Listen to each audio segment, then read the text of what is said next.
And then, of course, you began to discover how critically important communication is, Yes. and what devastating effects miscommunication can have on people and their families. Mm-hmm. And this then led you to move more towards what a coaching basis for your work now. Yes, what I discovered is even within work, the workplace, miscommunication destroys teams. And what I do these days is I go into corporations and companies just to train them in understanding how their workforce communicate with each other and their particular styles. And I use a model called the DiSC style, which is a psychometric profiling tool. Can I just clarify that, please, for our listeners? DiSC. DiSC. That's D. D-I-S. Yes, sorry. Please, yes, Sorry. after you. DISC. Thank you. Yeah. Thank you. Many people will have heard of Myers-Briggs. That's quite a complicated psychological profiling tool that business people would use, perhaps when they're hiring individuals. DiSC is a much more simplified, it isn't simple, but it's a much more simplified version, and it's something that you can go in, and I go in and I do certification days.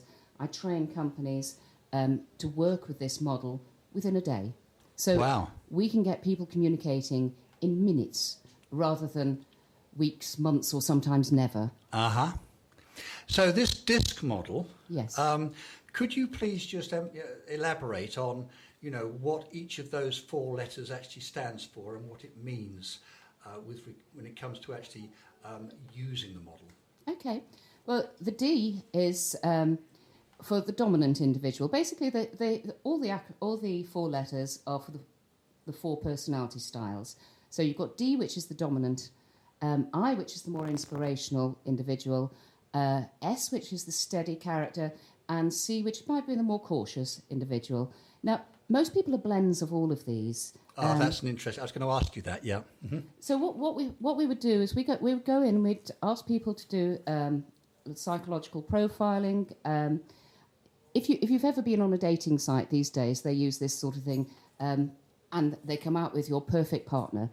Right. And unfortunately, in work, we can't just work with our perfect partners. We have to work with everybody. So That's a nice distinction. Yeah. so we teach people to understand that you may have somebody with a very dominant characteristic in the office, and they're likely to be the person that's going to go out there. They will spot that problem straight away. Being solution focused, they will want the fastest way to get to the bottom line to solve it. Yeah.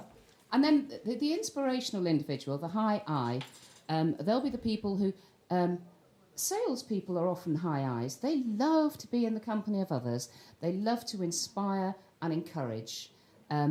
Extraordinarily important, obviously, for every team, because you've got to have that characteristic. They may be seen as wanting to have too much fun and not so task-orientated if you don't understand their way of being. That's a key point, isn't it? Yes. The understanding. Well, first of all, perhaps, please correct me if I'm wrong, but it's understanding our own particular type within this model or blend of types. Yes. And then understanding other people's type or blend of types. And then perhaps understanding why it is they behave the way they do, why it is they do what they do. Would that be correct? Yes. I mean, if you look at the S personality, you have somebody there who's quite steady. They're going to be the type of individual who will go out and they'll buy cakes for everybody on their birthday. Right. They'll be looking after everyone's emotional health, making sure everybody feels safe, feels secure. If you understand how important this is to them, you can help them to be in a role where this is a crucial factor. Each of these styles can be doing anything.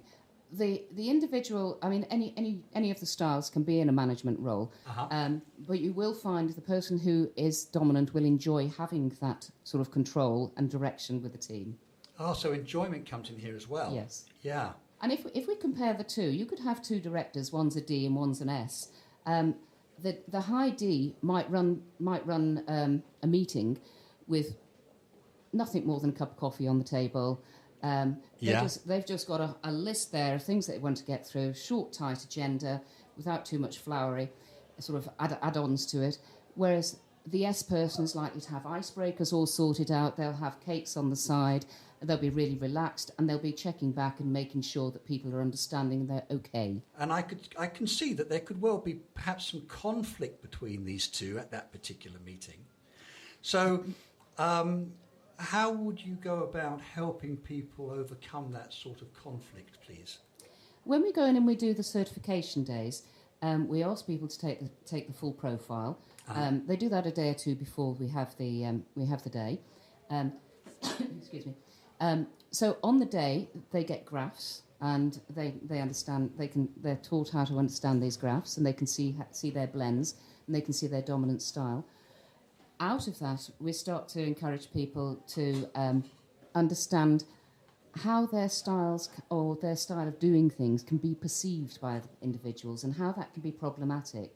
So if you understand... yes, carry on. Brilliant. If you understand that actually that person's, an S, it's quite awful, isn't it, indicating people just by letters. But I think it's fair to say we have clarified that this is just a model. It's a model. And it seems to me from what you're saying that it's a very, very useful and powerful This is tool. my S coming out. This is your S. Brilliant. Making sure everybody's being looked after. Perfect. They Well, don't feel labelled. Wonderful example of this actually working in practice. Yeah, so absolutely. Please carry on, yes. Okay. So if you know that somebody's a high S style, and you're personally a D, then when you've gone out there to get this problem solved, if you understand that you actually could batter and bruise people on the way, most unintentionally, it's just your way of doing things and making sure that everything is in order. But if you understand that you need to go and talk to that person and tell them what you're doing, perhaps give them a little bit of information, a bit of warning, so they can prepare themselves for it. Brilliant. So there's two things here. There's self-awareness. Yes. And also an awareness of how people are likely to respond and behave if they are a particular one of the within this model. Again, if we are able to sort of anticipate conflict, we can deal with what needs to be sorted out before it's going to become problematic. A particularly good point is the contrast between the I and the C individual. Just going to ask you that one. Yeah. So the I person wants to do things that with the most fun possible. There is no point insisting that somebody who's got a high I personality. This is probably likely. You'll see lots of celebrities. They like to be out there. They're most likely to have a high I personalities. They like to be with people. They like to be having fun, and they don't mind the limelight. Now, there's no point giving them a job in the back office where they've got to know every little detail, because that will bore them silly, and they won't be enjoying their role. And we all know that when people don't enjoy what they're doing, they don't do a good job. Absolutely right. But if you've got some C people tend to be quite task-orientated. They might shy away from the limelight. It doesn't mean they're not enjoying themselves. They just enjoy life in a different way. Yes, lovely point, yes. And your C individual is likely to know what the rules are, know what the standards are, and keep you legally on the right page. Really interesting. They've highlighted two possible areas that could be anticipated and smoothed out.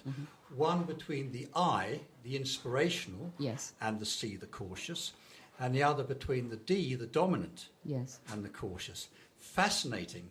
And coming obviously from a coaching and training perspective myself and being very performance orientated, I can see that this is a really useful model because although, as you said earlier so beautifully, it's not simplistic, the model is quite simple to comprehend initially. So Yes. it's something that people could perhaps be able to hook onto and use really effectively, and to be able to train people to use this effectively within their own organisations, businesses, and perhaps even personal relationships.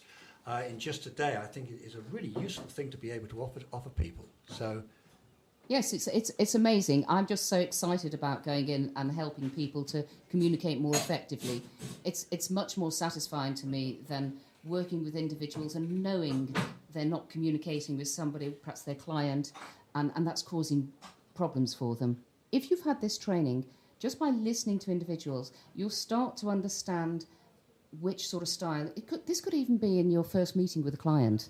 You can start to understand what sort of style this person, your client, might be in. I can see that, yeah. And then you can respond to them in the way that's going to meet their needs. So it rather turns that old saying as treat people how you'd like to be treated. It turns that on its head in as much as treat people how they would like to be treated. Beautifully put. So we have the two sides here then. We have the actual communication, the articulation, but also the ability to listen at many levels, I would have thought. Absolutely. We call it level 3 listening. Oh, okay. Fabulous. And I'm sure you could expand on that on your training. Yes.